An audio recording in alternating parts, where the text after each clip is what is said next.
Pronto, agora sim. Então vamos lá. Nessa terceira parte, ele vai começar falando um pouco pra gente da virtude da prudência, né? Então aqui ele vai falar um pouco sobre o que quer dizer a virtude da prudência, né? E como que a gente peca nessa virtude, como que a gente pode adquirir essa virtude. Então, ele começa falando primeiro o que é essa virtude, né? Ele fala que é uma forma de agir de forma pensada. Então, a prudência nada mais é do que você saber a hora certa de fazer aquilo no lugar certo, com a pessoa certa, né? São as decisões acertadas que a gente precisa tomar. Então, a virtude da prudência é o contrário daquela pessoa imprudente, né? Que faz as coisas por impulso, que faz as coisas sem pensar. Então, ele vai deixar aqui, ele vai falar inclusive que a prudência é a virtude guia da vida, né? Porque se a gente faz escolhas erradas, escolhas mal pensadas, a gente não toma bons caminhos na vida, né? A gente não faz coisas certas, a gente não faz escolhas corretas. Então, a virtude da prudência, ela é um guia mesmo, até para outras virtudes. Então, ele vai falar o seguinte, ele citou aqui uma frase que fala o seguinte: não agir segundo a razão é contrário à natureza de Deus. Então, é próprio da prudência que a gente, como ser humano, use a razão, né? A razão guiada pela fé, que é o que a nossa religião ensina, né? Fé e razão andando sempre juntas. E isso é imprescindível para a gente praticar a virtude da prudência. Mais aqui para frente, ele vai falar o seguinte: a maior imprudência da vida não é atravessar uma avenida movimentada, mas é ser superficial. Ou seja, aquela pessoa que deixa a vida me levar, né? Eu vou vivendo, eu vou no embalo aí das coisas, eu vivo, como ele fala aqui, né, na inércia.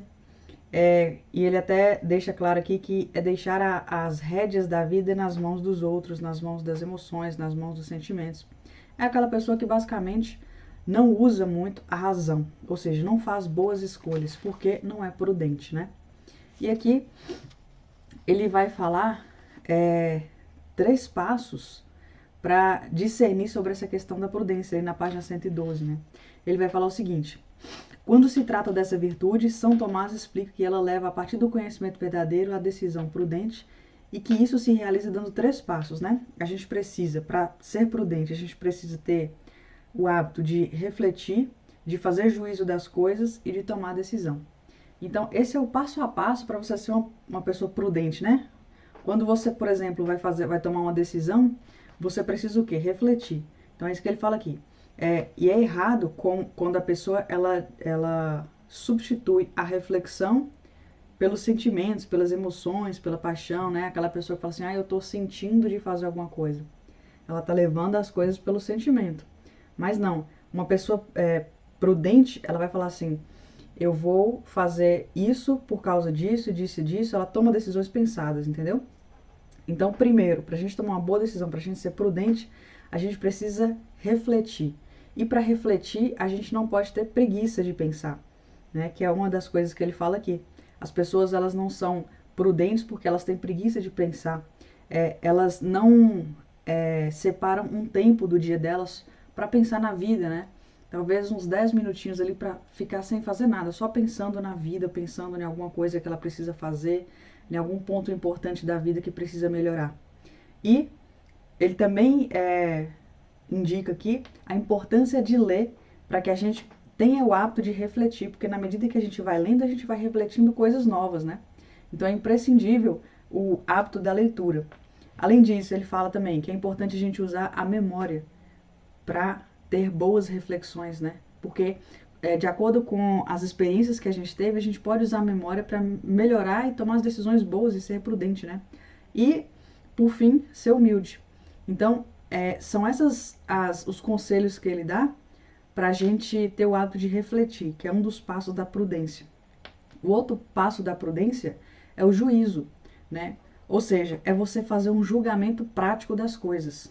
É você julgar se aquilo é bom ou é ruim, se é certo ou se é errado, né? Então a gente precisa fazer isso. Então, por exemplo, uma das formas de praticar esse juízo é você, aqui que ele fala lá na página 113, é você, por exemplo, fazer um juízo de valor das coisas. né? Ele vai falar aqui que isso é você saber enxergar o que é moralmente melhor ou pior, o que é certo, o que é errado. Outro conselho que ele dá, que é capital, ele chama de capital ponto equilibrado do bem a realizar. Ou seja, nem ficar abaixo do ponto que você precisa, nem pecar por excessos. Né? Então, ele até fala assim, né? Ele até dá um exemplo assim, né? Por exemplo, é bom ser amável e conversar com os colegas, mas ao mesmo tempo é errado você ficar gastando muito tempo com conversa fiada, que não vai te levar a nada. Então, é ter esse meio termo, é você saber sempre o que é bom, o que é certo, o equilíbrio das coisas. E por fim, para a gente praticar bem o juízo, a gente precisa julgar com clareza quais são as nossas prioridades. Então, esse é o julgamento prático. É você saber o que é moralmente correto, o que é certo, o que é errado, né? Para você não cometer nenhum deslize nas decisões que você for tomar e saber quais que são as suas prioridades. Para daí você fazer essa avaliação, né? Vamos supor, às vezes a pessoa recebe uma proposta de emprego, né? Um exemplo. Então ela vai refletir, depois ela vai fazer um juízo, ela vai fazer uma avaliação. Isso é bom? Esse tipo de trabalho condiz com quem eu sou? Esse tipo de trabalho é uma prioridade para mim? Então, essa é a parte bem racional da prudência. E por fim, você vai tomar uma decisão, né? Que é o terceiro passo aqui da pessoa prudente, ou seja, é aquela pessoa que vai, a partir do juízo e da reflexão, tomar a decisão. Eu vou aceitar essa vaga de emprego ou não vou? Isso é bom para mim? Isso não é, então eu não vou querer. Então, é por aí que a gente começa a adquirir a virtude da prudência, né? Uma coisa interessante que ele fala aqui, né? Para que você consiga tomar a decisão certa, você tem que primeiro vencer esse comodismo e o medo de que as coisas não deem certo. Então, às vezes a gente fez uma boa reflexão, fez um juízo da situação, né? Fez uma avaliação, mas por medo de que dê certo, você não toma uma decisão. Ou porque você está acomodado demais, você não toma uma decisão. E aí você larga para lá, né? E aí, outra dica que ele dá, lá na página 114, ele vai falar na letra B. Não cair na cautela medrosa, ou seja, aquela pessoa que tem tanto medo de que não dê certo, ou que tem tanto medo de que alguma coisa dê errado, que ela não toma decisão nenhuma. Isso também é errado, né? Isso também acaba sendo, de certa forma, uma imprudência. Então, a gente precisa estar bem atento a todas essas coisas. Sempre no final de cada virtude que eu achei interessante é que ele deixa essas perguntas aí, né? Um questionário bem grande para cada virtude. Então, é ótimo fazer as nossas próprias conclusões, né, para essa virtude, para que a gente não caia no erro de ficar sempre tomando decisões erradas, né? Deixa eu ver o que você escreveu aqui. Ah, sim. Pois é, isso acontece com todo mundo. Não tem jeito. Nós somos seres humanos, né? Então, acontece demais. Deixa eu só centralizar esse. Aí, melhorou. Tá. Finalizando aqui então essa questão, ele ainda vai falar um pouco da prudência, né? Então ele vai falar um pouco assim sobre a prudência e a consciência. Então ele vai ali na página 117, no subcapítulo de consciência, né? Que é o juízo interior. Então ele vai falar assim, ó, a consciência, ela identifica com o segundo passo da prudência, que é julgar, né? A gente julga de acordo com a nossa consciência, né? É assim que acontece. Então ele fala assim, ó, a prudência em geral julga sobre tudo o que devemos fazer, tudo o que devemos enfrentar. A consciência julga se são bons ou maus, moralmente certo ou errado. Então, quem vai julgar ali no segundo passo ali da prudência, depois de refletir, é a nossa própria consciência, né? E aí ele vai falar assim, ó, a consciência é frequentemente mal entendida. Dá-se o nome de consciência a sentimentos e juízos que nada tem a ver com ela. Então, ele vai explicar um pouquinho aqui sobre o que é de fato a consciência, né? E ele vai falar assim, ó, o que não é a consciência? A consciência não é um oráculo, não é uma inspiração sobrenatural infalível, né? Não é o que eu acho ou o que eu sinto, né?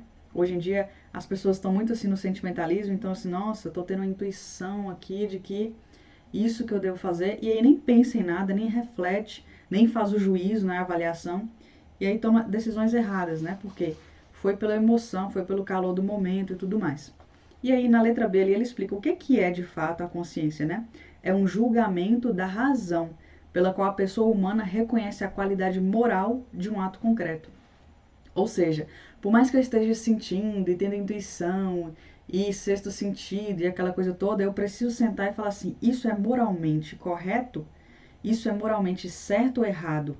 Né? Isso condiz com quem eu sou ou não?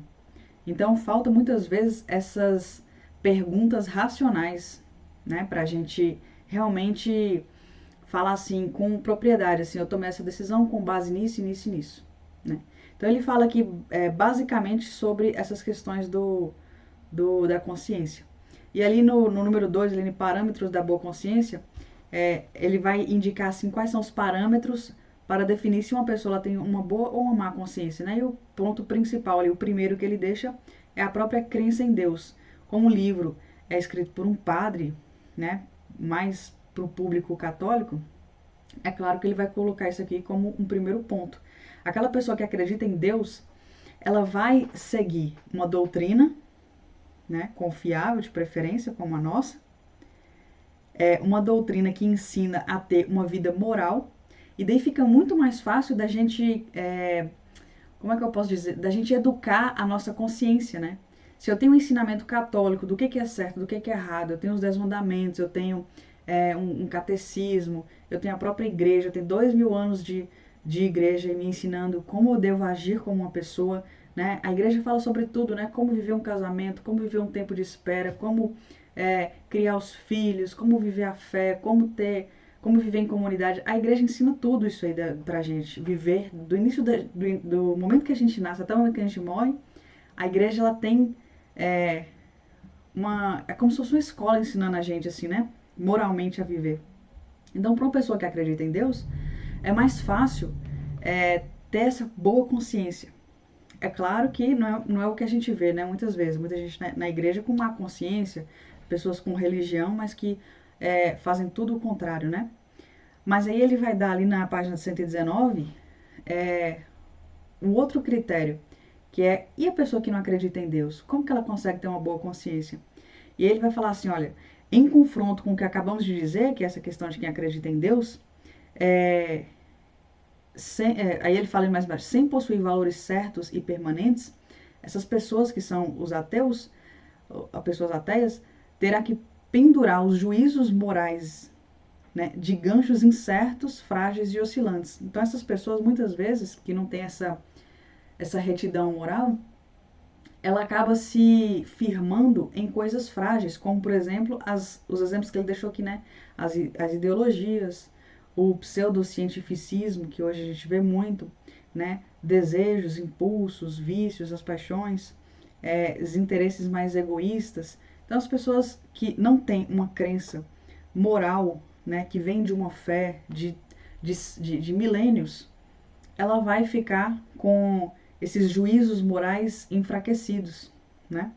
Então, acaba destilando tudo isso no relativismo que a gente vê hoje.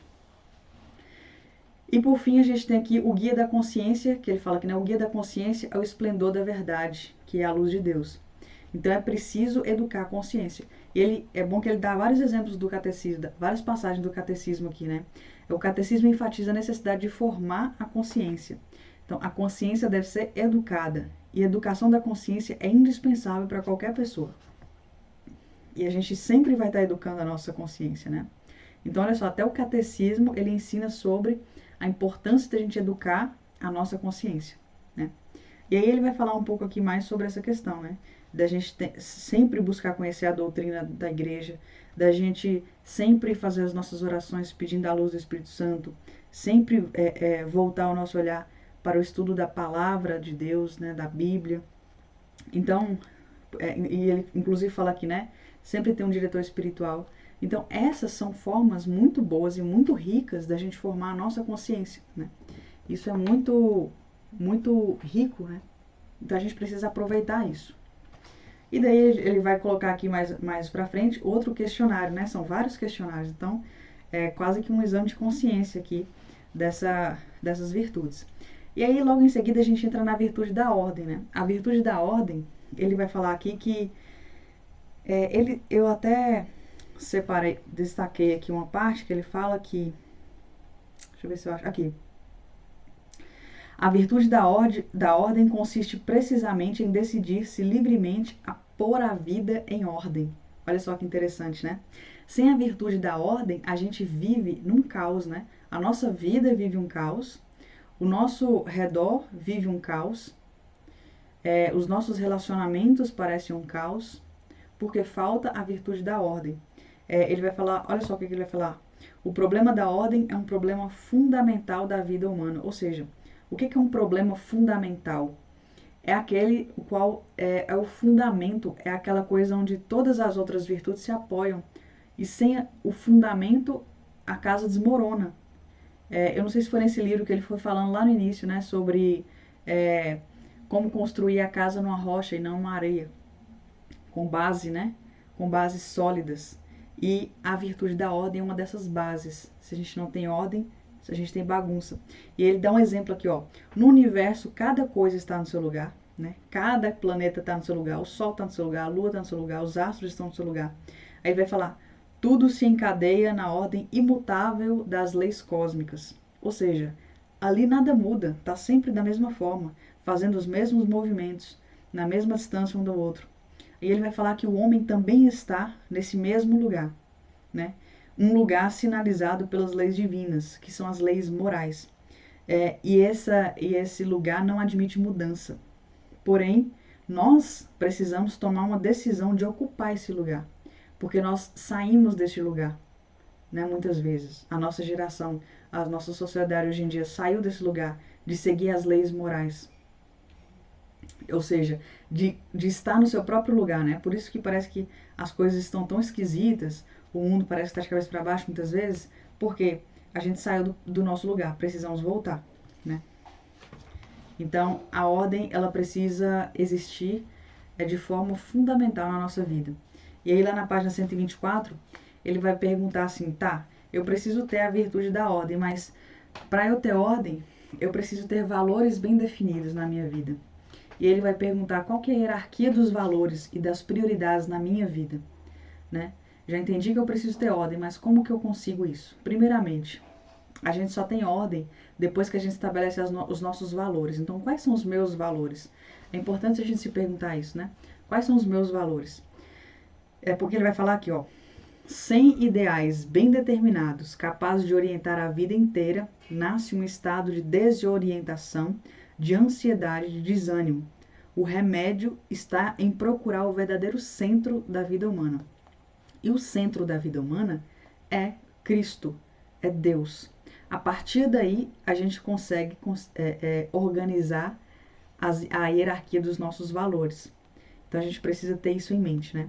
E ele vai falar assim, ó, numa perspectiva cristã, né, a hierarquia prática dos valores está, em primeiro lugar, em Deus, em segundo lugar, nos outros, e em terceiro lugar, em mim.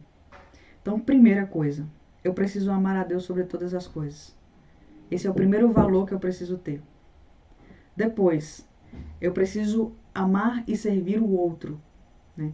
E aqui ele até coloca aqui, né? Assim eu estarei praticando a virtude da justiça, o amor, a virtude da caridade com o próximo. E por fim, eu preciso ter valores que estejam ligados a mim. Então, por exemplo, meus interesses pessoais, as coisas que eu gosto de fazer, aquelas coisas mais egoístas, né? Aquelas manias, uma coisa que você gosta de fazer, que é uma coisa que você não abre mão, né? Então, assim, são esses três pilares importantes, assim. Primeiro, Deus, depois os outros, depois eu. E aí você vai estabelecer os seus valores com base nisso, né? Logo abaixo ele vai falar assim, tá certo, então a gente tem a ordem dos valores, mas quais que são as ordens dos meus deveres? Ou seja, quais são as minhas obrigações em primeiro lugar?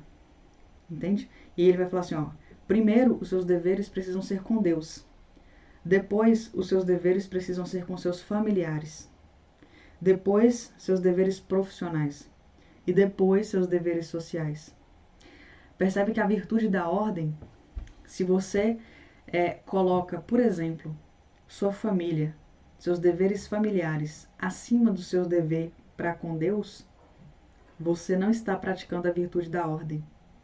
Isso é o exemplo de uma desordem, porque as primeiras coisas e as coisas mais importantes devem vir primeiro. E Deus deve ser a sua prioridade máxima, o centro da vida. A partir daí, você organiza os seus deveres. Não é correto você largar, por exemplo, sua família, sendo que, vamos supor, né, você tem uma condição financeira estável e aí você larga seus filhos, larga seu marido o dia inteiro para trabalhar porque você quer mais dinheiro, sendo que você não está precisando, né, porque você quer mais. Isso é uma desordem. Você está largando sua família, que devia ser prioridade, para trabalhar mais, sendo que você não precisa necessariamente, entendeu? Não sei se dá para entender exatamente o que eu tô querendo dizer. Mas, enfim. E mais à frente ele vai falar um pouco da virtude da ordem, né? A importância de ordenar os nossos horários, né? De ter ordem, de ter horário para as coisas, de ter agenda, né? E aí é basicamente isso que ele fala, assim, da questão dessa coisa da ordem, que é muito importante, a ordem do tempo, né? Pra gente não perder tempo com coisas desnecessárias, pra gente organizar o nosso tempo, pra gente colocar as coisas em agenda, em blocos, porque isso também é virtude da ordem. E além disso, ele vai falar sobre a ordem material, que é o quê? É você organizar as suas coisas materiais mesmo, sua casa, né? Organizar os seus móveis, organizar suas vasilhas, sua estante, suas coisinhas, entendeu? Para que quando você precisar delas, você não perca o tempo procurando, né? Ou perca o tempo dos outros, porque você deixou as coisas desorganizadas. Aí também a gente vai estar praticando a virtude da ordem, né? Então, ele vai deixar ali mais à frente outro questionário sobre a ordem. São muitas perguntas para responder, né? Mas dá para a gente fazer uma boa reflexão depois dessas perguntas. E, seguindo aí para a página 129, ele vai falar agora da virtude moral da justiça, né? Que é uma das 4 virtudes cardeais, né? A gente falou da prudência, agora é justiça, fortaleza, e a outra, eu acho que a ordem, a virtude da ordem está dentro da prudência. Então é prudência, justiça, fortaleza, e a gente vai falar da última lá na frente. Não tô lembrando qual é agora. Deixa eu ver. Magnanimidade, não sei se é essa mesmo. Tá. Então vamos lá. Vamos entrar agora na virtude da justiça, né? O que é essa virtude da justiça segundo o catecismo? A virtude da justiça é uma virtude moral que consiste na vontade constante e firme de dar a Deus e ao próximo o que lhe é devido. Ou seja, aquela coisa de ser justo mesmo. Dar a César o que é de César, né? E não cometer nenhuma injustiça. Então, esse é o propósito dessa virtude. Ele até deixou uma parte aqui que eu destaquei, que falou o seguinte: comecemos meditando no que antes de mais nada é devido a cada pessoa. Ou seja, cada pessoa ela tem o direito de ter dignidade e de ter equidade nos juízos que fazemos dela. Então, assim, a gente precisa, primeiramente, respeitar a dignidade das pessoas. E uma das formas de desrespeitar a dignidade das pessoas é desprezando alguém. Olha só que interessante, né? É um desrespeito você desprezar alguém, porque você está cometendo uma injustiça com a pessoa, porque aquela pessoa, por pior que ela seja, ela é digna, ela tem o direito de ter dignidade, ela tem dignidade. E ninguém pode tirar a dignidade de uma pessoa, porque uma pessoa ela é filha de Deus também. Então a gente não pode desprezar o outro, né?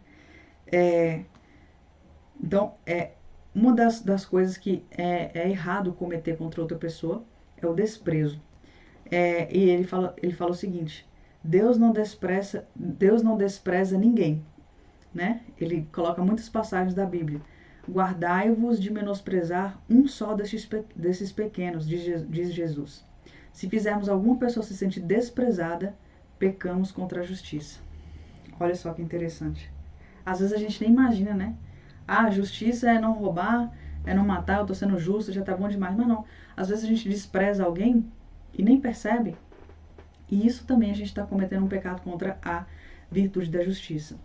Todo cristão deve amar o próximo por ver nele o próprio Cristo.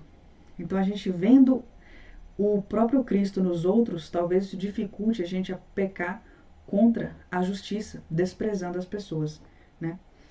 E ele fala aqui, né? Primeiro a gente precisa ser justo, porque tudo bem, né? Às vezes as pessoas cometem coisas que não dá pra amar a pessoa que comete, por exemplo, um homicídio. Mas primeiro a gente precisa ser justo. Eu não preciso amar a pessoa, mas eu preciso não tirar a dignidade dela. Eu preciso não desprezar ela, por mais que ela tenha feito um absurdo, né? E ele fala aqui: existe uma regra de ouro que Cristo nos deu. Tudo o que quereis que os homens vos façam, fazei-o vós a eles. Esta é a lei e os profetas. Ou seja, não faça com você o que não quer que os outros façam, né? Não façam com os outros o que você não quer que faça com você. A gente escuta isso, eu escuto isso desde criança. E isso está na Bíblia, né, basicamente. Então, a gente precisa evitar isso. Desprezo. Outra coisa que a gente precisa evitar, os juízos temerários, que é o quê? É atribuir a uma pessoa um erro que ela não cometeu, né? Uma coisa sem fundamento. Então, esse é o conceito de juízo temerário. Outra passagem da Bíblia que ele colocou aqui: por que pensais mal em vossos corações? Né? O que leva uma pessoa, por exemplo, a falar que alguém cometeu um pecado ou que alguém cometeu um crime, sendo que isso não tem fundamento algum? Entende? Isso é cometer juízo temerário.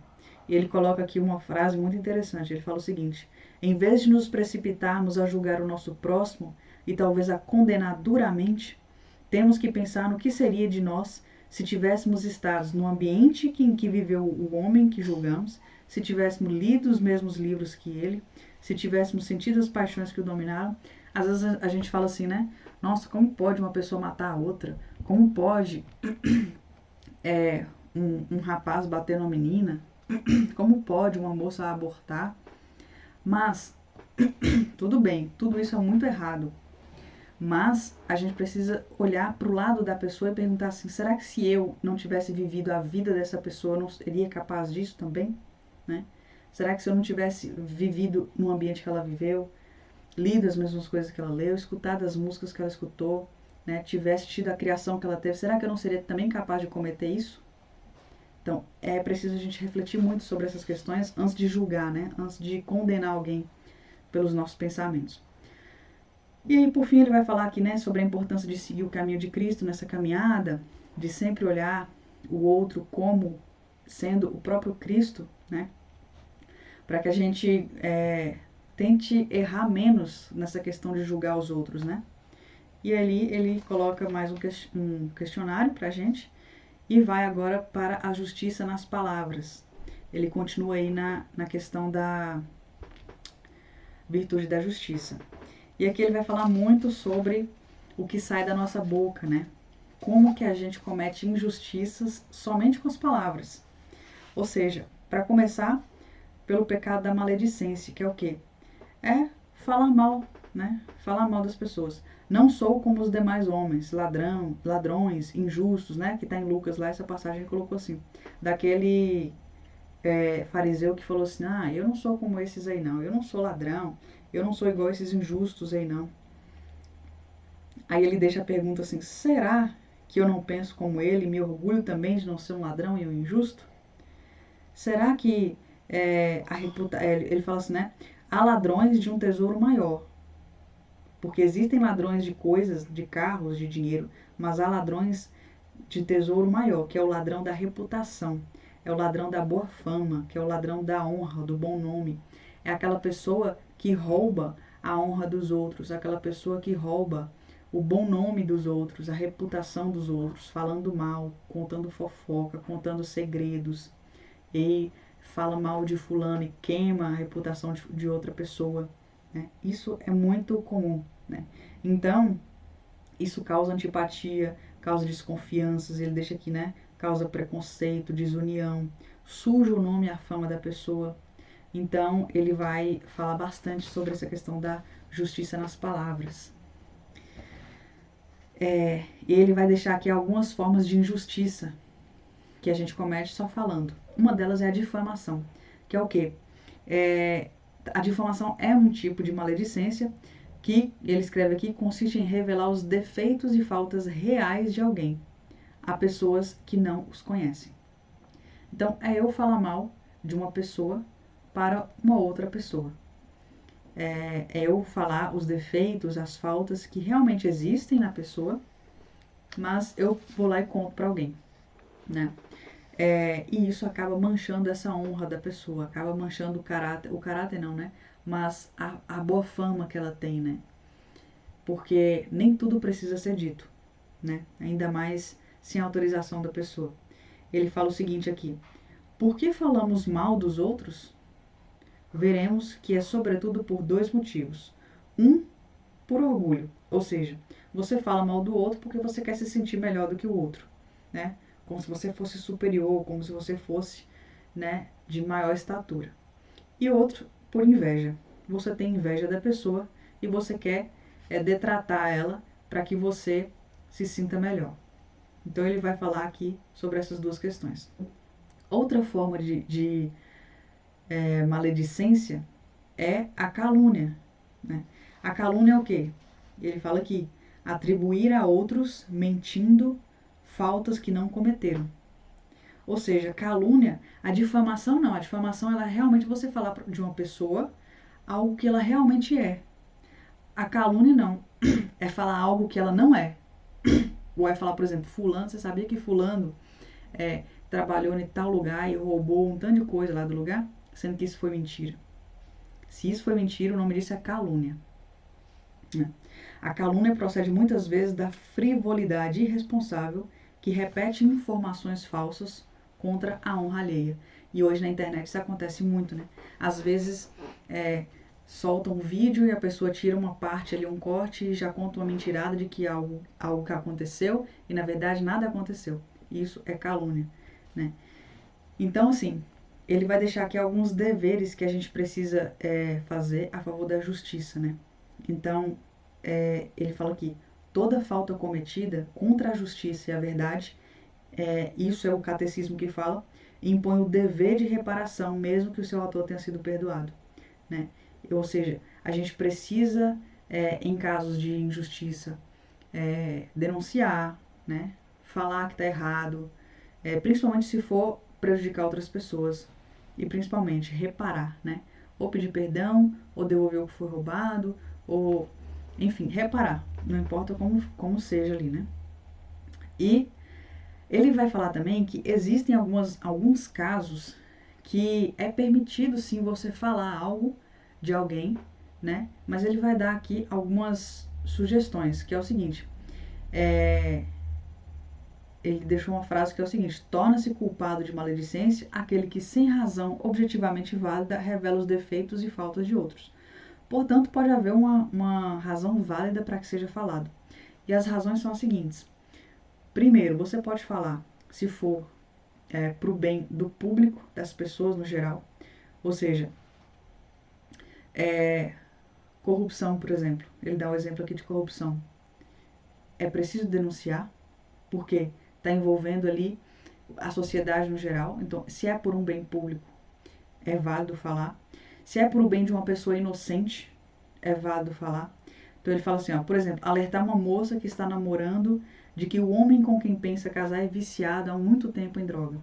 Ou seja, a moça inocente que está sem saber da história vai ser prejudicada, eu posso ir lá e contar para ela. E pelo bem próprio, né? Se eu for ser prejudicada por alguma situação, eu posso falar, né? Eu posso... Isso aí vai ser um ato de justiça também, tá? E aí ele deixa aqui mais um questionário sobre a justiça nas palavras, né? E aqui, basicamente, nessa parte aqui de justiça e verdade, ele vai falar sobre a importância da gente praticar também a virtude da veracidade, que é o quê? Buscar a verdade em tudo que a gente for fazer, né? Ou seja, ele fala que a confiança é a base da convivência humana. Para a gente ter confiança, a gente precisa ter verdade, a gente precisa ter veracidade das coisas. Precisamos praticar a virtude da veracidade. Para um relacionamento, para um trabalho, para as amizades, né? Para construir uma família. Então, a veracidade é a virtude que consiste em mostrar-se verdadeiro no agir e no falar. É aquela pessoa que é verdadeira, né? Não mente, não guarda as mentirinhas assim. Então, é também um dever de justiça, né? Porque a justiça pressupõe honestidade, tá? Então, ele vai falar um pouco aqui sobre essa questão da importância de dizer a verdade, tá? E ele deixa claro também que a verdade precisa ser dita com caridade, né? Não usar de desculpa por falar que é aquela pessoa que é muito sincera. Ah, eu sou muito sincera, eu falo a verdade na cara. Não, na verdade você só está querendo bater na pessoa e se fingir de boazinha, né? Mas ele fala assim, e ele até marca aqui que São Paulo falou o seguinte: São Paulo escrevia aos Efésios que é preciso fazer a verdade na caridade, viver segundo a verdade no amor. Ou seja, não é para chegar na pessoa e esfregar a verdade na cara dela e ir embora, não. Porque isso também é um ataque, né? Isso também machuca, isso é como se fosse uma violência, né? Ele fala que é como que quem atira uma pedra na cabeça de alguém. Então, você não está sendo virtuoso, você não está praticando a virtude da veracidade, jogando a verdade na cara, assim. A verdade, ela tem que andar com a caridade. Então, existe um modo correto de falar as coisas. E a gente precisa saber, aprender a falar as coisas, falar a verdade com caridade, tá? E lá na página 147, ele fala também sobre essa questão de a importância de saber a hora de falar e a hora de calar, né? Porque quando se trata de justiça, a gente precisa saber a hora de guardar um segredo. A gente precisa saber a hora de não contar o que não é da nossa vida, não é da nossa conta, né? Não contar sobre a vida de alguém para outra pessoa. Então, faz parte da virtude da justiça essa questão de calar, de guardar o silêncio, de guardar a língua, né? E ele vai falar o seguinte: existem alguns tipos de segredo, né? Na página 148, ali no capítulo de O Dever do Silêncio. Ele fala o seguinte: o dever de não manifestar determinadas verdades em uma série de casos. Em que casos? Segredo profissional, né? Que a gente vê por aí, como políticos, médicos que têm que guardar segredo. Isso é um ato de justiça. Segredo prometido, né? Que é quando eu prometo para alguém que eu não vou contar. O segredo natural, que é aquele segredo que acontece naturalmente, assim.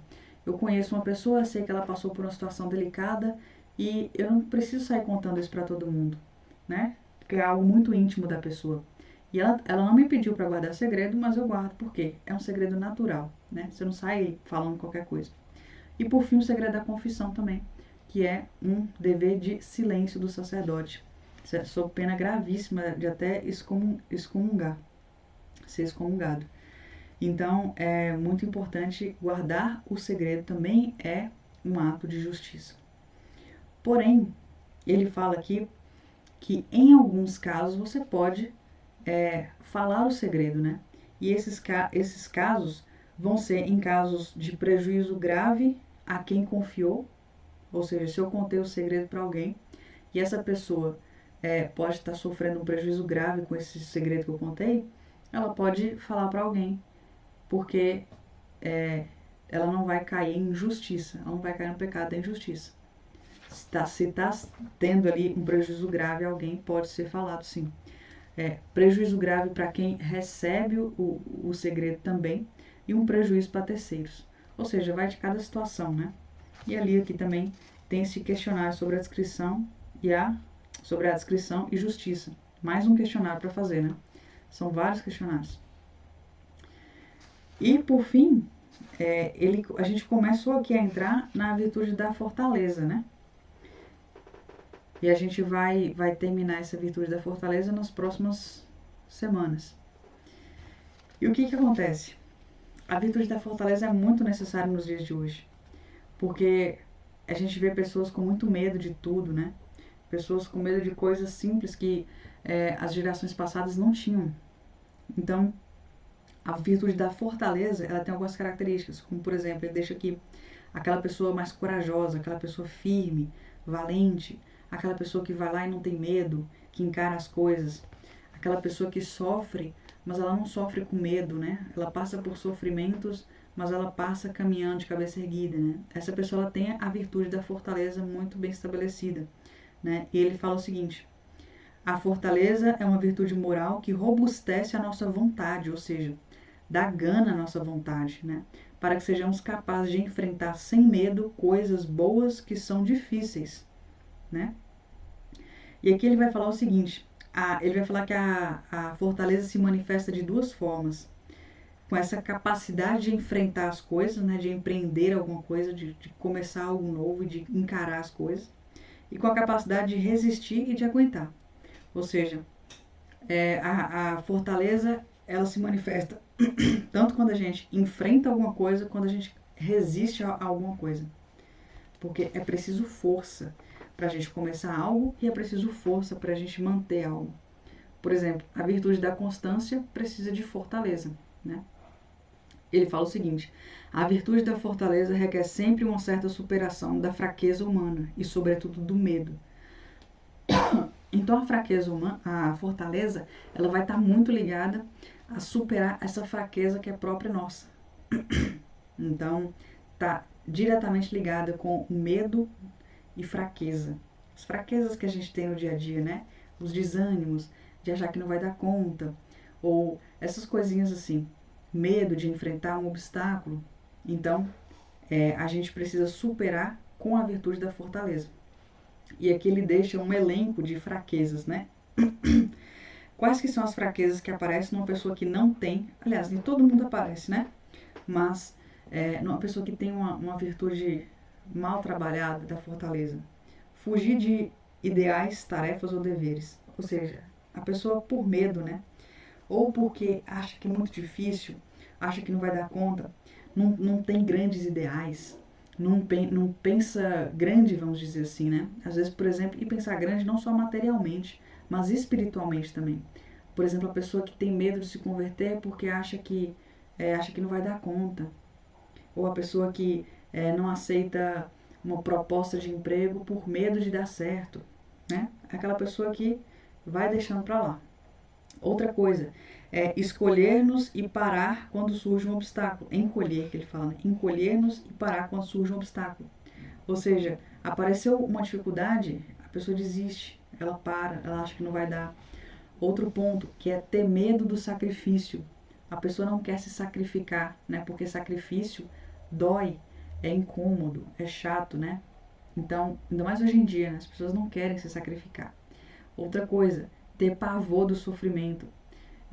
Hoje tem gente que tem pavor de coisas bestas, né? Às vezes, adultos que choram para fazer um exame de sangue por causa da agulha. Isso tá tendo muito hoje em dia, né? Adultos com muitos medos de crianças.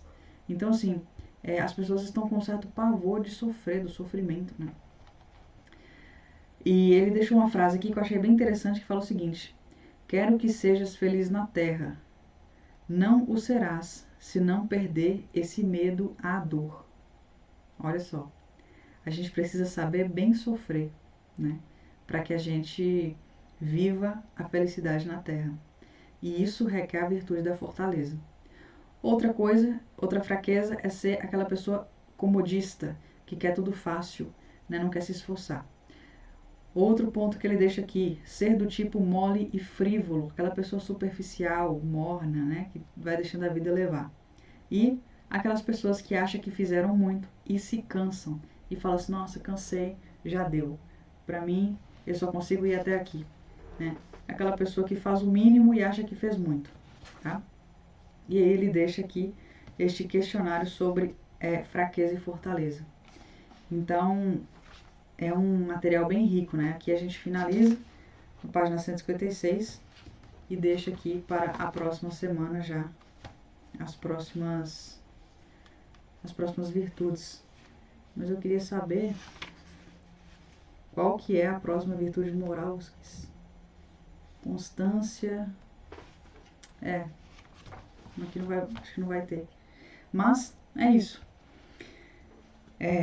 Bastante material, bastante informação para a gente aprender, né? E aí temos que fazer, depois é bom fazer essa questão dos questionários, responder, para a gente fazer um exame da própria vida e entender qual virtude mais nos falta, né? Hoje em dia, qual virtude eu mais preciso? Aquela dificuldade que eu tenho na minha vida, aquela grande dificuldade que eu tenho na minha vida, ela é falta de qual virtude? Às vezes a gente tem algumas situações na nossa vida que sempre se repetem e a gente está cansado de cair na mesma situação, né? Mas quando você vai ver, é falta de alguma virtude. A gente precisa identificar essa virtude, conhecer ela e depois ir trabalhando nela para que a gente viva essa virtude, né? Então, é basicamente esse o ensinamento desse livro, né?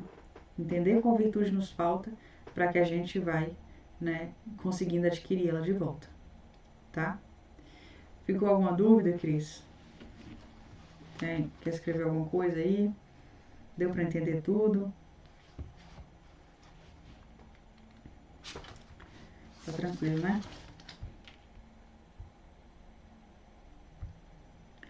Então é isso. Podemos encerrar então. Quarta-feira que vem a gente tá aí de novo. E aí, qualquer dúvida pode mandar no grupo. Eu vou ter que ler tudo e fazer para vocês, exatamente. E encara isso daí para conseguir ter essa conquista, né? Porque é uma conquista quando a gente consegue adquirir uma virtude.